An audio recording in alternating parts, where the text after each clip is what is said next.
right. Welcome to the speaker series. Our originally scheduled speaker, Dr. Grant Gutierrez, wasn't able to join us today. So instead, we have a phenomenal opportunity to make use of a local Stefan Freeland.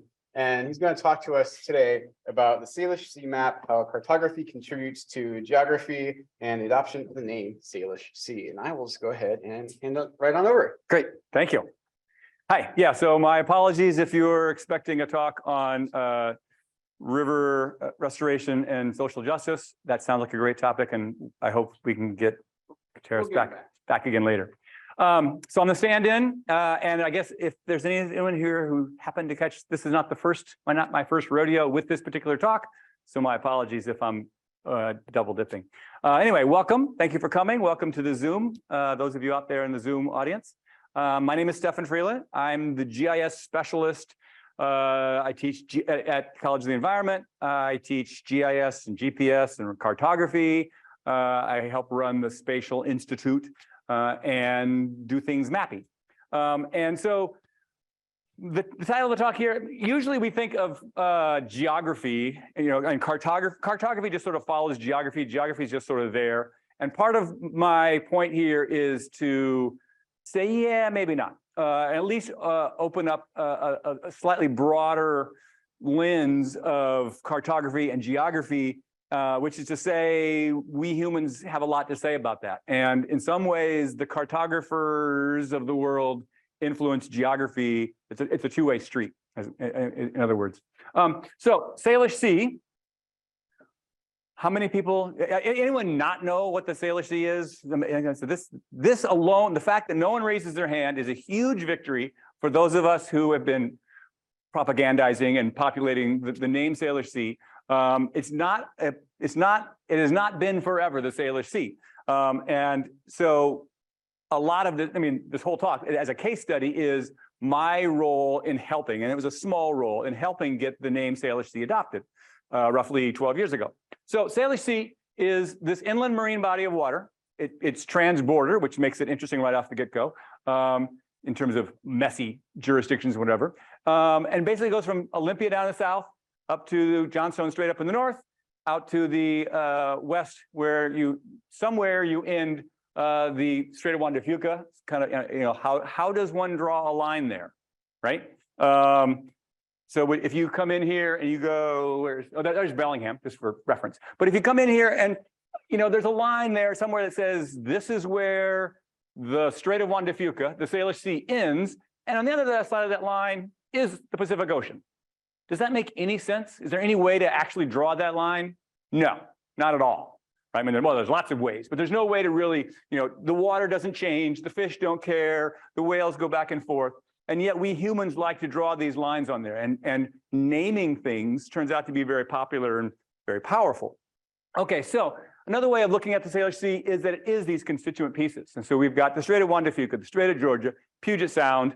There's sort of this inland area of the San Juan Islands and the Gulf Islands. It doesn't really have a name. It doesn't really quite fit into any of those other categories. But we've got these bodies of water that we can talk about. And when you merge them all together, you have what is now known as the Salish Sea. But prior to 2009, did not have a name, right? It was just these different pieces.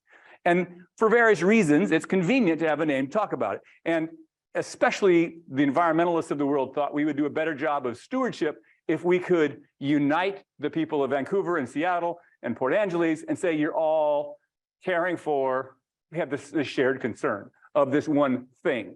And the thing ended up being the Salish Sea. Okay, so we're going to be at the San Juan Islands, we've got Puget Sound, we've got these cities and whatever. So it's not unfamiliar territory, right? Most of you, hopefully. Okay, so we've got an inland marine body of water, and the simple sort of first level geography is we'll just go quickly through here. There's a bunch of square miles, 17,000 square kilometers. It goes pretty deep, 600 meters deep up there in Canada. We've got Mount Rainier, which is pretty high. We've got a lot of rivers. We've got a lot of islands and glaciers. Islands are kind of hard to count. We'll talk about that a little bit in a moment. Glaciers are decreasing in size and perhaps number, but we've got a bunch of things that we like these things, and so it's maybe worth talking about, and again, the goal being, let's find a way of lumping these all together. And so there's the Salish Sea, and then there's the surrounding region that we're going to get to. There's also a whole bunch of critters. We've got fish and birds and mammals, a couple of sea turtles. Not all is healthy and happy out there in the world. There's been a number of different studies. These numbers are actually out of date, and I apologize that I'd known 48 hours ago that I was going to give this talk. Maybe I would. Anyway, I think the numbers haven't changed a lot in the last decade. And the take home being that there are problems out there. It's worthy of our care and thought to see what we can do out there. And largely that concern is driven by this one particular species, of which there are 8 or 9 million of us out there, okay, in the surrounding region of the Salish Sea itself. So directly impacting by what we do, what we wash our car with, goes into the water. There's also a phenomenally, 60 plus sovereign nations, all right? So you've got Canada and the US, right? You all got there with me already. But there's also this crazy number of indigenous communities on both sides of the border, all of whom have various, and it's just this, unimaginably complex web of who has jurisdiction and which laws and which treaties and which rights, in terms of who's in charge, who can say whether that's okay or not to do out there. And so it's from a case study standpoint, it's either, well, a dream or a curse. We also have a bunch of shipping going on out there. There's a lot of things going out there. We've got airports and whatever. Shipping is an easy one to count, and it has the potential for damage. And specifically, I'm not as concerned about ocean liners and tourist boats, although they have their own problems. The real concern is the oil tankers and the chemical tankers, of which they're, depending on your 500 to 1,000 a year tankers coming in with various stuff that we wouldn't want in the water. There's also all those boats, pleasure boats included, fishing boats included, puts out a huge amount of noise into the water. And there's been some fascinating studies about how noisy it is down there and what that does to especially marine mammals such as whales. Not that we're going to get too far into there. And just while we're at it, then there's also 100 plus wastewater discharge locations. So in various levels of treatment, we just dump our water back into the Salish Sea. All right. So all of those things feed into why it's not pristine out there, why there are problems, why a lot of those species are at risk, and why we might want to be thinking about it. So here's a short laundry list of some of the jurisdictions. And again, this is this muddiness of how do we even begin to regulate when, we can say this and Canada says that. And then you've got, this tribe or this county or this, marine resource area, et cetera, on and on and on. So federal levels and state levels and county levels, and it's just beyond, it's a mess. So many of us thought, and it wasn't my idea by any stretch of the imagination, but when I heard the idea, I went, yeah, that's a good idea, is that we would be better able to manage this. We'd be better able to coordinate all these efforts, all these jurisdictions, if we at least had a common name. So we could say, we're working on this. We're all can agree, at least at the beginning of the meeting, yeah, we're all trying to somehow improve this. Okay, so that's the goal. One person who had this idea, and by no means was Bert Weber the only one, but Bert Weber had this idea. Bert Weber was a faculty at the College of the Environment, formerly known as Huxley College.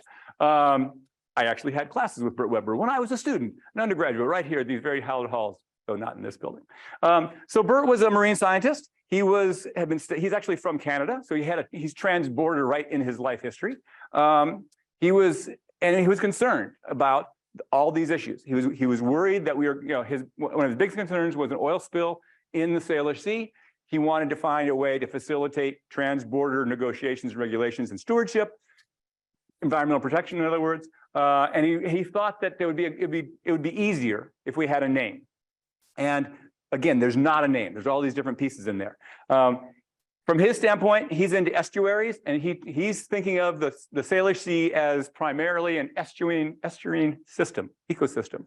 Okay, he made a formal proposal in 1988. We'll come back and talk about that. That first proposal in '88 went about as far as you can throw it. Okay, great. Didn't really do anything. So this is what Bert did in the mid '80s. He said, we want to do this. We need a name for it. So he started casting around, and I think in a stroke of good luck, more than strategy or brilliance, but super good luck, he picks the term Salish. Salish Sea. It's got this nice alliteration. Salish Sea sounds good. He chooses a name.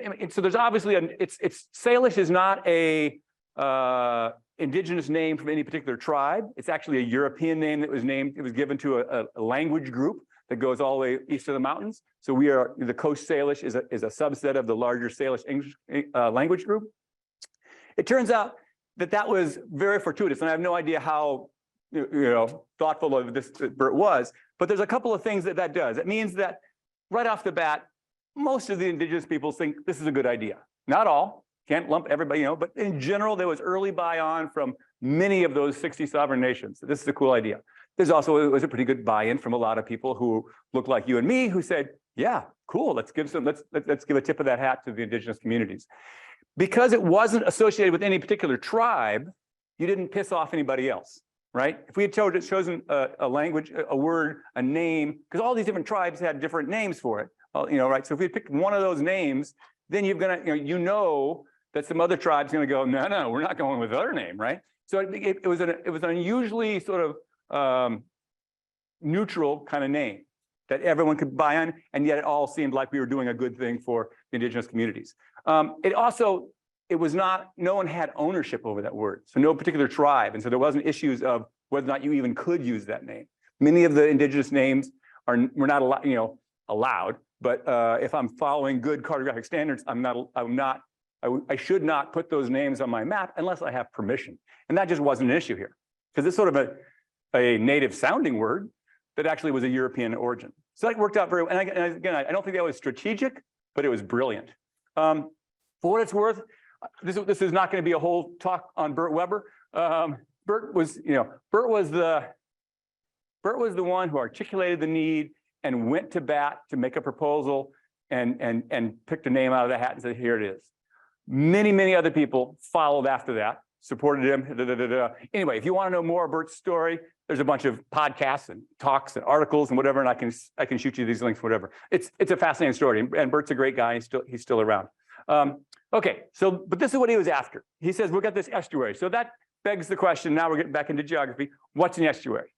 An estuary is a spot where you have fresh water and salt water mixing together. Turns out that's somewhat unique and beneficial and cool in lots of ways. The estuaries are known for very high productivity. They also are known for high vulnerability, all right? That because you have to have a certain amount of containment, right? If you just have a river dumping into the Pacific, it disperses very quickly. But if you have a containment in a bay or a sea or a gulf, whatever, you can get this interesting mix of fresh and salt water, and lots of cool things happen. And you get a richness of species and diversity and all these good things that we like. Many of the things that make this a wonderful place are because of this estuarine environment. Okay, plankton and all that stuff. This is a US study, and here we see the problem of transborder management right off the bat, because the US study didn't go into Canada. But just this is looking at estuaries, actually the entire west coast of the United States. And so then subsetting out just to look at the estuaries in Washington State, turns out we've lost a lot, 85% of what was there pre-Euro contact. Okay, so if we think those estuaries are a good thing, as Bert did, as I do, then here's a huge red flag. And this was 2019 when that study came out. So we have lost a bunch. And how have we lost them? By putting houses, shipping, on down the line. Marinas, we've filled in various places that used to be tidelands and muddy and wetlands and all that for all kinds of good reasons, because somebody wanted to put a farm there, what have you. Okay, and so we've lost a bunch. And then let's add a new little wrinkle, which wasn't really in Bert's thinking very much in the 80s, but is now. And that wrinkle is sea level rise. And what do you lose when the water goes up? The estuaries. Now, there's a certain logic of, do we gain more estuaries? And not so much. What we get in new estuary area from sea level rise is much less than what we lose. So not much help coming down the pike there. Okay, so this was Bert's concern. If he was going to put it in one thing that really scared him about, as he'd been spent his career studying the marine waters of Canada and Washington, BC and Washington, and it was oil spill. And so his proposal, you will recall, is in '88. 89 is the Exxon Valdez. So this, underscores his concerns. So Exxon Valdez puts out, what are the numbers? 10.8 million gallons of oil, covers this big area. And here we have, at a similar scale, and I've done my best to match up scales here, a little map of the sort of Salish Sea area. There's the same scale oval. So this is Bert's concern. We dump an oil spill, even comparable to Exxon Valdez, anywhere inside of the Salish Sea, it's going to cover it, right? Cover it. End to end, okay? Now, here's a cool thing. Let's look at Cook Inlet, which is right above where the Exxon Valdez crashed. How much oil is in the Cook Inlet? Almost none. Why is that? Estuarine system. Very little flow goes in and out of these protected waterways, right? So that worked to preserve Cook Inlet. But if the spill had been inside Cook Inlet, it would be just the opposite. It would contain it entirely, right? So you do the math. Okay, so this is Bert's fear. This is what he's worrying about. So he says, let's get a new name. Let's call it, I got an idea, let's call it Salish Sea. And he goes down the road to get that adopted. Turns out there's a process for that. Turns out there's a board of geographic names for Washington, and there's one for Canada, and there's one for BC, and there's one for USA, and you've got to get everyone to agree. At least those 4, plus maybe most of the 60 indigenous communities, all right? So this is no small task, and these boards don't move super quick, but they're a fascinating process, which is to say, basically the way a geographic naming board works, and they're all kind of different, they have their own rules, but the basic idea is if people are using this name, it's a name, right? Smells like a duck, must be a duck, okay? So there's not, I mean, how else could you do it, right? And so they basically go talking to people, school teachers and museums and scientists and whatever they can find, and if that term is being used, they say, yep, boom, stamp of approval, that's a new geographic name. Now there's another way in which they work, which is to change offensive names. And so there's been a lot of work in the last decade of removing offensive names, mostly around indigenous place names. That's a different category. This is somebody's got a good idea or something unnamed. How do we decide whether that's really going to be the name? Okay, so there's not a formal process that says you get a better chance if you have indigenous buy-in, but it helps, right? It's basically a bunch of stakeholders, and around here, a major stakeholder in any kind of naming discussion, any kind of geography discussion, is going to be the indigenous communities, plural. Okay, so 88, Bert's done his work. He fills out the paperwork, sends it in to at least a couple of the state boards, starting with Washington State, and they come right back and say, no, sorry.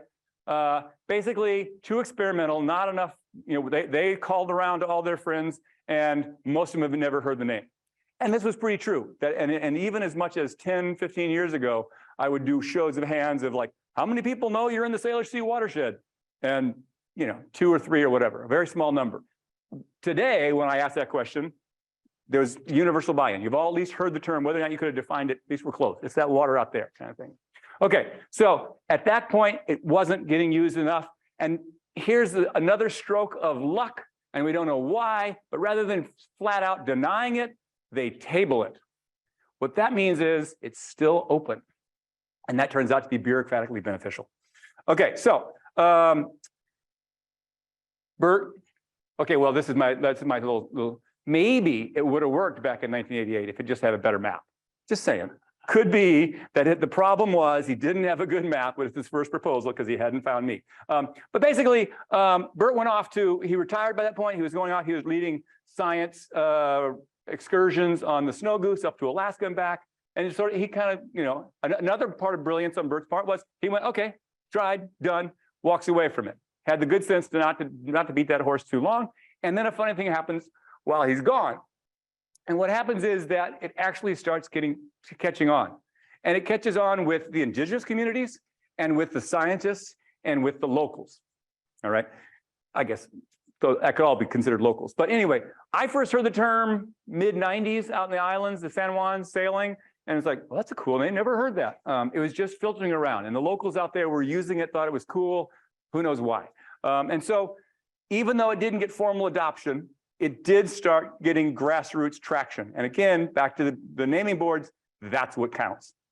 Okay, so for 2008, Bert decides, actually not, but Bert did not. So I hesitate to make this story about Bert, the all-knowing white male who comes up with a great idea and pushes it forward.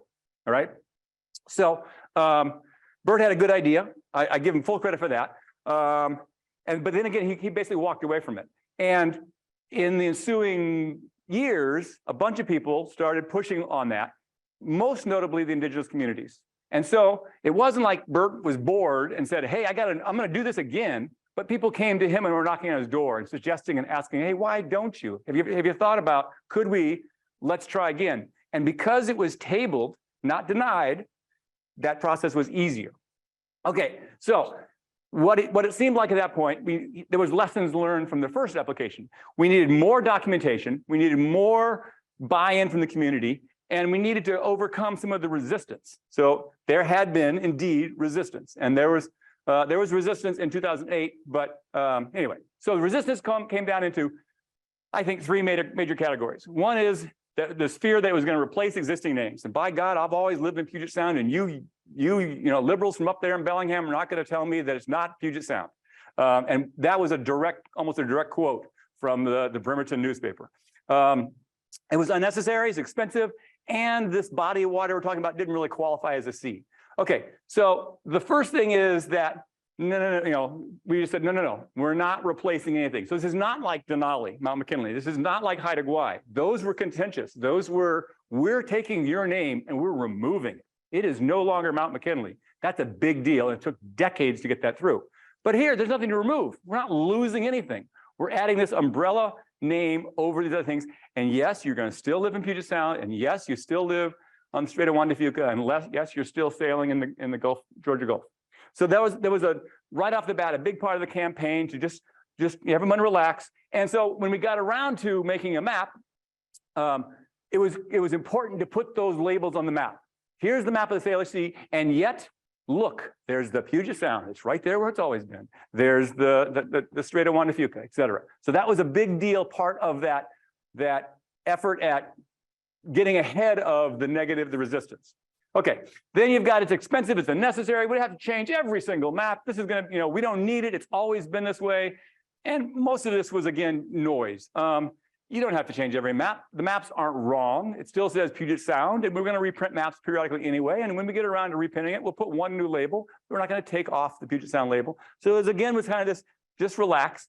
Maps get remade all the time. It's not, you know, yes, there's a cost, but most of the cost was negligible. You know, we didn't have to go through and rename every high school. We didn't have to go through and change the street signs. We didn't have, you know, there's lots of things you might have to do. And to the concern about it's always been this way, which is, of course, I mean, always, we're talking by always, we mean since the European Americans have been here, we named it. But even since the European Americans have been there, it hasn't always been this way. When Vancouver first came through, the name Vancouver wanted to give it was Gulf of Georgia, the whole thing, which I actually think is a fantastic name. It's also got alliteration like Salish Sea, Gulf of Georgia. I think it's never going to fly now because the good people of Seattle would never would go to bat to say, we're not going, Gulf of Georgia sounds like the Georgia Strait. And likewise, calling it Greater Puget Sound, you're never going to get the citizens of BC to buy in because that seems like Seattle. And so you've got this inherent two different large bodies of people that are not going to ever go along for the line. But anyway, there was proposal. Western Sea, kind of not very descriptive, but not a bad name. The Georgia Depression, kind of a depressing name, but it was, you know, Georgia Puget Basin. A lot of them leave out the Strait of Juan de Fuca, Ish River Sound. I'll come back to the cleverly named Strait of Georgia, Puget Sound, and the Strait of Juan de Fuca. A little clunky to put on your paper or your poster, but descriptive. Puget Sound, by the way, has a clear defined boundary. I mean, again, the water goes through there, but Admiralty Inlet is where Puget Sound ends. And so to say that all that water, and below that line is roughly 14% of the total water of the Salish Sea, but to say that all of that thing is the greater Puget Sound, and you know who's making that proposal is the people of Puget Sound, Washington and Olympia, Seattle Olympia. It's just, it's arrogant and, you know, just kind of rude. Going even further, when Vancouver came through, this is what Puget Sound was. It didn't even go up to Port Townsend, right? Puget Sound was this very little thing. Bert refers to this as Puget Creep, that it's gradually been growing from this little thing to the bigger thing. And then this is effort to take it and describe all the waters of Washington State as Puget Sound, or maybe even all the Washington, BC and Washington State. So part of my effort and Bert's effort was to stop Puget Creep. Puget's a perfectly good name. There's a place for it, and there's a line that ends there. The final thing then was, this is not really big enough to be a sea, right? And that opens up a huge can of worms of, well, what is a sea? Back to these geography questions of how do you define a sea? Turns out, and I spent a very substantial amount of time researching, trying to come up with a definition of what is a sea, and failed. And I challenge you to go, we all use this term. You'd think we would have a definition for it. Nope, not so simple. Welcome to geography. So there's a bunch of different seas, some of them large, some of them small, some of them contained, some of them not. The Mara Sea over here about the Black Sea is interesting because it's got a bunch of islands. It's got more than one inlet. There's lots of things. Oh, it has to have only one inlet. No, it can have two. I mean, the waters of the British Channel is sometimes referred to as the British Sea. It's not contained at all, right? So you have very large, very small. You have bays. Chesapeake Bay, is that a bay or is that a sea? It's almost as big as the Salish Sea. Could have been. Sometimes referred to as a inland sea of sorts. There's an epicontinental sea. Hudson Bay, which is the biggest bay, so bigger than a bay in the United States, that's up in Canada, 1 million square kilometers. So so there's a bay that's way, way bigger. So there's certainly, I get why there's a concern when one could say that, the Mediterranean is quite a bit bigger than the Salish Sea. But there's also plenty of examples, and I had a whole map of them, and here's little tiny ones that are smaller than the Salish Sea. And there are seas that are entirely freshwater. There are seas that are, so it just goes on and on and on. The definitions, when you go try and find the dictionaries, they're kind of vague and squishy. That's a tract of water within an ocean. Okay, really? Like we can't get more definitive than that? Relatively large body of water. Okay, more or less, second rank, more or less landlocked. All these kind of squishy, vague words. So it turns out it's not really very well nailed down. The geographers have not had a very good job of that, done a very good job of that. And there's a lot of overlap between bay, channel, strait, sea, gulf, right? Go try to come up with a definition of those that's really, no, you're not going to make it. So a lot of overlap. What I concluded out of all that, what is the definition of a sea? Things that have the word sea in their name. It's really all that you have, all right? If you name it sea, it's a sea. If we've been calling it a sea, it's back to that geographic name boards. If people think this is a sea, it's a sea. And there's really no way to say that Salish Sea doesn't qualify or to disqualify it. It fits as, and there are plenty of examples of seas around the world. Any critique of the Salish Sea being not fill in the blank, contained enough, big enough, small enough, there's plenty of examples out there. Okay, so while we're at it, talking about squishy geography, what's an island? Seems like that's pretty easy to define, right? There's an island, you got this, and there's water around it, it must be an island. That's pretty good until you say, well, how many islands are there? And then you run into this problem of, well, some of these things, if this little rock out there is dry at high tide, at low tide, is that an island? It goes under the water at high tide. Now it's not an island. What's the threshold? So we're talking about islands at low tide or high tide. They have to be a certain size. They have to be populated. They have to have permanent growth. They have to have vegetation or tree. What's the definition? I thought this would be an easy one. I called up my Washington State Department of Natural Resources, who have a database of all the islands in Washington State, and I can count those. But I said, what's your definition for that island? And they worked at it, and we emailed back and forth, and then kind of came down to it's things that we call an island, right? It's sort of the same thing. It's a little less vague, but not a lot. What do you do with mudflats? Are all those islands? Is that one island or a bunch of them? Do we count? Again, on and on and on. So the idea of kind of coming up with how many islands are in the Salish Sea, very, very difficult. Rivers the same way. When do we shift from river to creek to trib to trickle to yeah, on and on and on. So there was a lot of as we were putting together these stats and whatever, and people were saying, well, how many islands are there in the Salish Sea? We don't know. How many rivers are there that feed the Salish Sea? We don't know. How many miles of shoreline is even worse because it's sort of impossible to measure shoreline. If you start measuring it more and more detail, you get longer and longer because you can be measuring around every single rock. And so there's sort of this, the coastline paradox that basically it's impossible to measure a coastline. You just have to say, we're going to use this measuring ruler. And with that ruler, it comes up with this number. But a different ruler would be a different number, always. And yet you thought you could go to a Wikipedia and find out the shoreline length of any lake or any island in the world. Not true. Okay, so where are we then at this point in the talk? We don't know what a sea is. We don't know what an island is. We don't know what a river is. The Salish Sea doesn't exist on any maps. And Bert's trying to get this cause. And he needs a map, right? So he comes, he knocks on my door, says we need a map. And what I say is, well, we know what maps have. Maps have county borders and states and this stuff. And Bert says, no, I don't want any of that. I'm like, well, this is what maps have. He's like, no, I don't want. I want to minimize the human footprint. So this is, you can go out there and this is the oldest map that I could find that captured his study area, the Salish Sea, 1958 ferry service, Blackball. This is what he didn't want. It's got lines all over. It's got a border right through the middle of his estuary ecosystem. It's got, roads and it's just noise. He wanted to, and most of that noise is happening on the land, not the water. His goal is marine protection, right?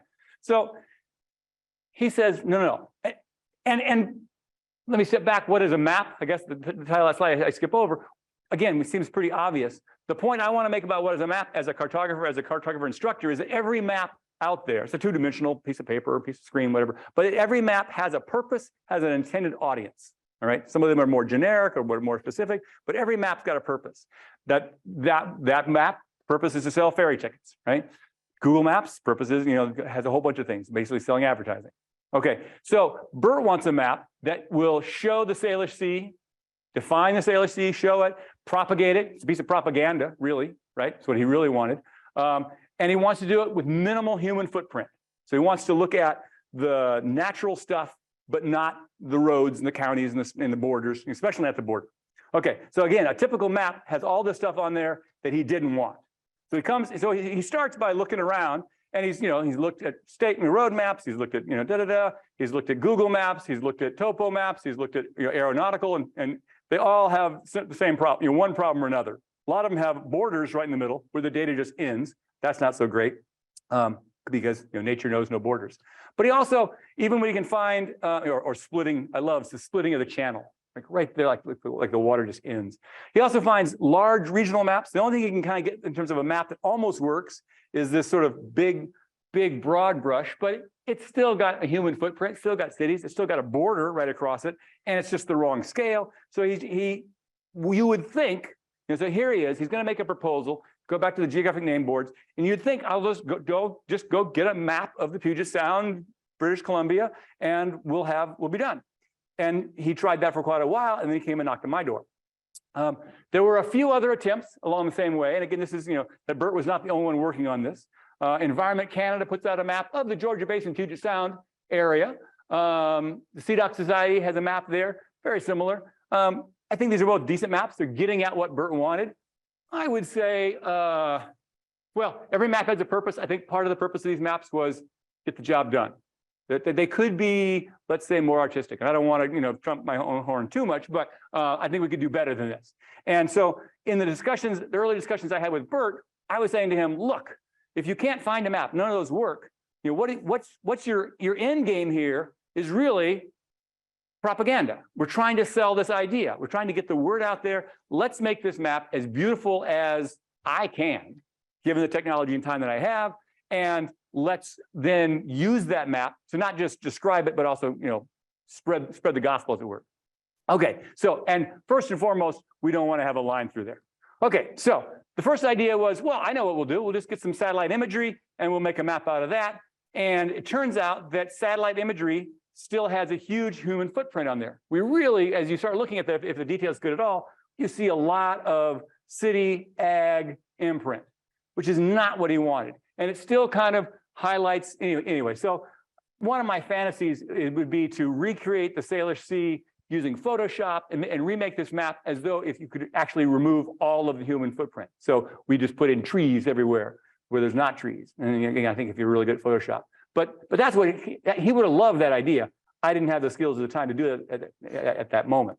There was proposals of, well, here's the same basic area. This is a later map, 2017, but there was a number of proposals to say, well, let's make the map, let's put indigenous names on there, indigenous regions, indigenous whatevers. Great maps, good ideas, but not the purpose that we had. Again, back to what's the purpose of this map? Get this name accepted by the geographic naming boards. This is a cool map. I love this. This is 1867. Man, that's when cartography was cool. And some other artistic versions. And I kind of went down this path a little bit, and Bert was like, no, it's too artsy. No. We got back to what are we trying to do? We're trying to get this across to locals. We want, maybe something they're going to hang on their wall. Voila. Fast forward untold hour, thousands of my hour, whatever, back and forth and printing. Anyway, here's what we came up with.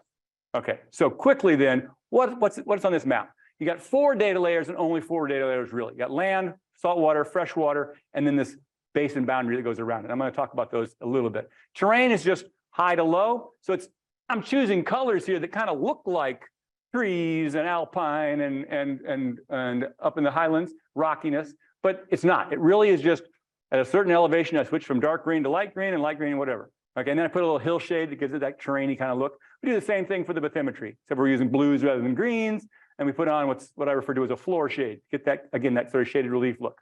Okay, quick and easy, other than thousands of hours. Then we put freshwater on there, just up on top of the land, lakes and streams. Got this kind of little effect of, again, it's not just a flat blue, but it's got some cool style going to it.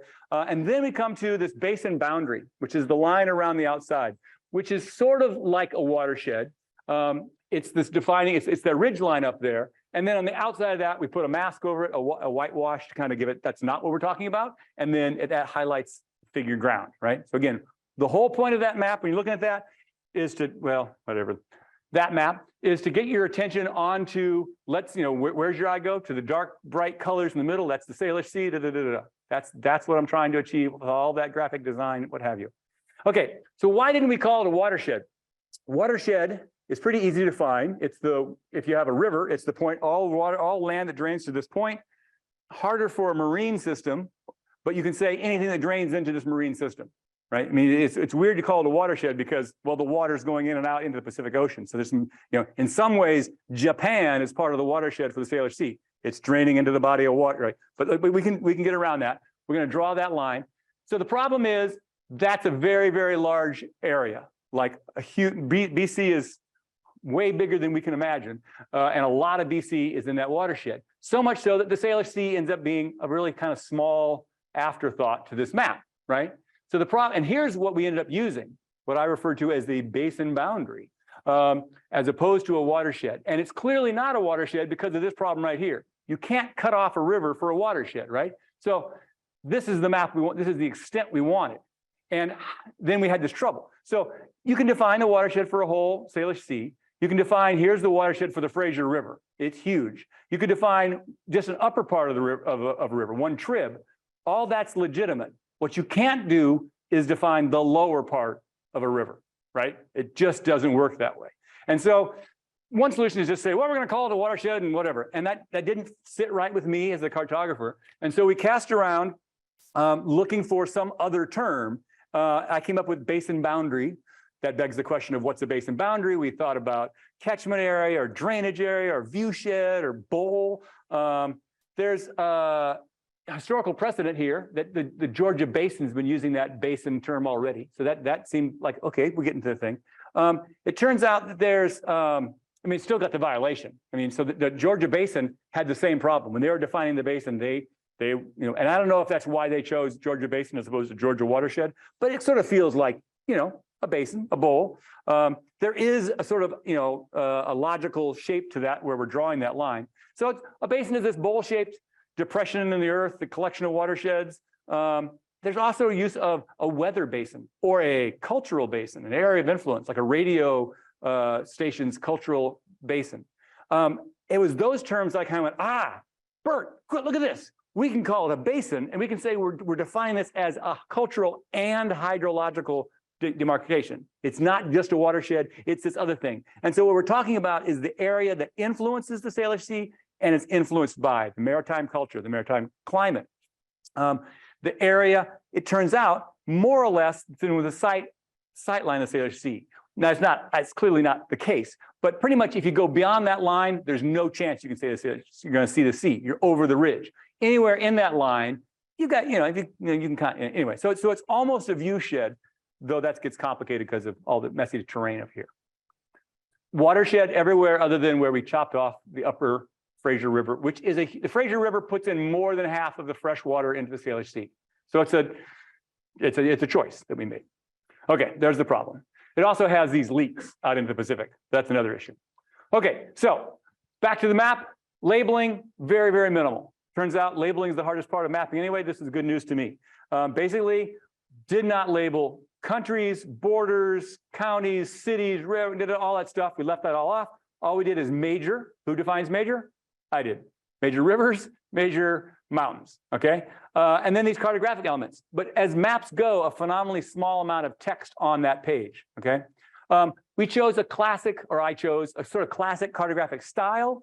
I don't think this was conscious, but I think it sort of subliminally, I think what I was after here, I mean, I just like old maps. I think it helped that cause of sort of like, there was this thing of, this new idea being implemented and, that sort of, that pushback that we had gotten about the idea of changing a name. And so this is sort of like, oh no, it's an old map, you see? Kind of a little under the rug maybe. But things like these room lines coming off the north area, I was picking, I was having fun with it. And again, over and over and over, what I kept saying to Bert is, Bert, let me make a map that people are going to want to hang on their wall. And then, right? And, I walked into a lawyer's office, 6 years ago, and there's my map hanging on the wall. I'm like, yes. Okay, so it's got this sort of classic style. It's got hypsometric tinting, a Swiss hillshade. This is geek cartography stuff if you care. We've got these sun highlights on the lakes, great. And then I flip it on the backside, and there's the B side, which is also somewhat unusual. And by the way, if you didn't grab a map, there's a stack of them over there. Sorry, Zoom, you can download it from my website. But there's we first, it didn't have the B side at the beginning. Very quickly, we started handing them out, and suddenly the Padilla Bay comes back from the science center down there, and they go, hey, we got all these kids. We were handing out maps. We think it's really great. Anyway, but what about the story? And so I realized we were missing an opportunity not to have, again, sales pitch, propaganda, the vision according to Bert and Stefan of what the Salish Sea could be and where we're going with all this on the back. And so that's how that came along. And we put out these, and Bert has printed thousands of them, and I've printed up hundreds more. They went out to schools and museums and politicians, and lo and behold, it worked. And eventually, the early adopters were the indigenous communities. They were on board before Bert was on the second round. That was followed. So there's the Coast Salish Gathering. It was a big deal there. They put on their T-shirts, the map as well as the name. But eventually it went through the BC, the Washington, the USA, and the Canadian Geographic Naming Boards. We got name of the year 2009. 2008 was Obama. So we were in pretty good company, and we beat out Twitter, which was like, yes. Okay, and then when I knew we'd really made it, it was when it hit Google. There's whale watching trips, there's record albums. It's a success. There's conferences, there's books, there's the Salish Sea Institute on campus, ecosystem conferences, and it turns out my strategy was I did this on state time, and so I felt like this was a product of the people. I mean, I donated a huge amount of it was above and beyond, but anyway, but basically I was a state employee, and so I've made the map freely available to download. Turns out free is a pretty good price. It's been used in a lot of publications and books and on and on and on, which is great. Again, that's part of the whole mission.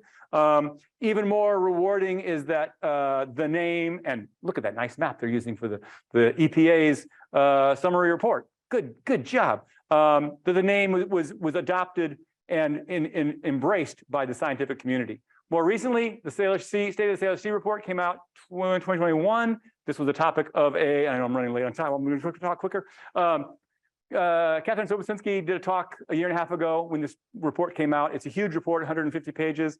It's got some really great maps. It's got you could just skip to the executive summary and the end thing of the future of the Salish Sea and what you can do to help. It's great, and it has a bunch of cool maps in there, which is cool. Because we love maps.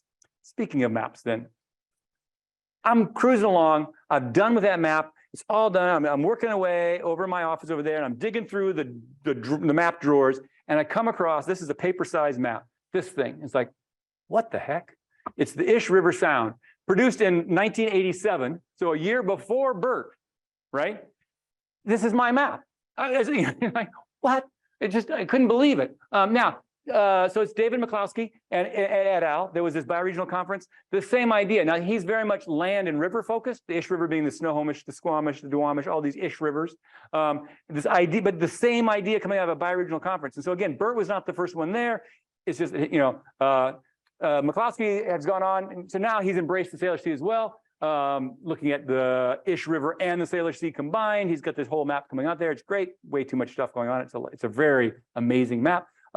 But I guess my point there is, thank you very much. Excellent map, but we're not living in the Ish River Sound, are we? No. It's like, because we're, Bert and the indigenous communities and Stefan made it across the finish line. And that's what now geography has been writ. And we live in the Salish Sea. Book, this one just came out this year, an incredible map. So I feel like this is sort of full circle. The essential geography of the Salish Sea. So now that we have a thing, now we got to go back and make all those regular maps. It's got every street, road, airport, on and on and on. Sorry about the lousy screen capture. An amazing piece of work. Jeff Clark up in DC. And what is he? Salish Sea bioregion boundary. Okay. Again, dodging the issue of watersheds. Quila Flower et al. On campus are working on the Salish Sea Atlas, a bunch of maps. Many of those went into that State of the Salish Sea report. And what do they call it? She kind of dodges the question. It's the bioregion encompassing the watersheds. I'm always curious, like, well, how did everyone else deal with this? She basically just dodges it, doesn't. And what's going on? So if I anyway, I'm supposed to be making another map, another version of the map, and I'm not quite done with it. It would have been so cool to have had that map done and rolled out into this talk, but oh well. So we'll have to do it again. But really, it's just gonna be a new map. The talk is the same. So that's what I got to say. That's the Salish Sea. That's where you live. Grab a map if you want. And we've got, I'm sorry, only a couple minutes for questions. Any questions?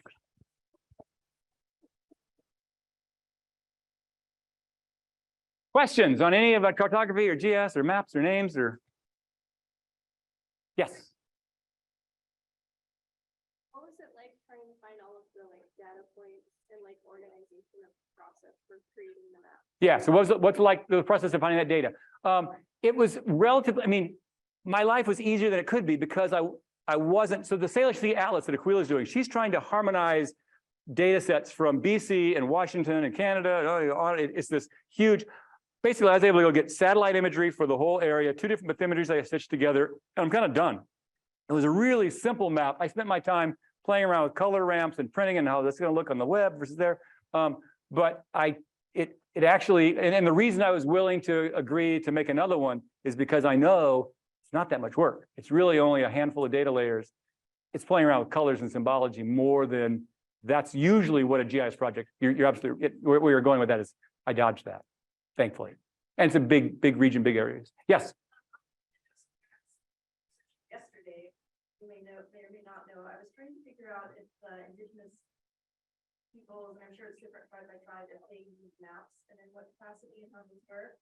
And I could find very little information when they say something through them in mud or the snow. Yeah, I think there's a lot of that verbal tradition. We don't really know because the indigenous communities, by and large, didn't had inferior archival medium. They didn't have good paper and dry storage in drawers and offices. I think the short answer is it varied a lot. But I think mostly it was kept in the heads and passed on with verbal tradition and experience as opposed to what we think of maps. Now, there's a whole effort trying to work with indigenous communities and whatever towards trying to pull out some of that existing, whether it's Brazil or BC, some of that knowledge that still is in those minds, and then working with, well, okay, how do we try to, how do we fit our GIS, Geographic Information Systems, computerized mapping, I didn't define that term. How do we try to segue our current data, which loves nice, sharp, straight lines and hard boundaries, into something that was much more fuzzy and verbal and changeable and gray.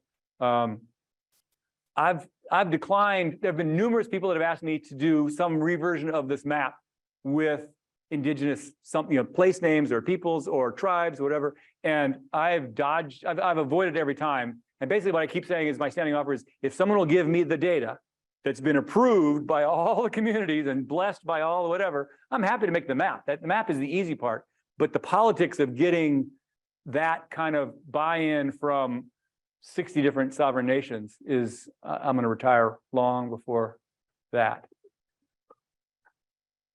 Other questions? One last quick one. One last? Or not? Cool. Going right on. Yeah, here we go. Oh, I know, and why it was supposed to be a summer project and now classes are going. Hopefully Jenny Rudders isn't listening to this soon, really soon. Hopefully this year. But in the meantime, collect your items. If you didn't grab a map, if we run out, I might get some more and we can send them over next week. So anyway, thank you. Little long.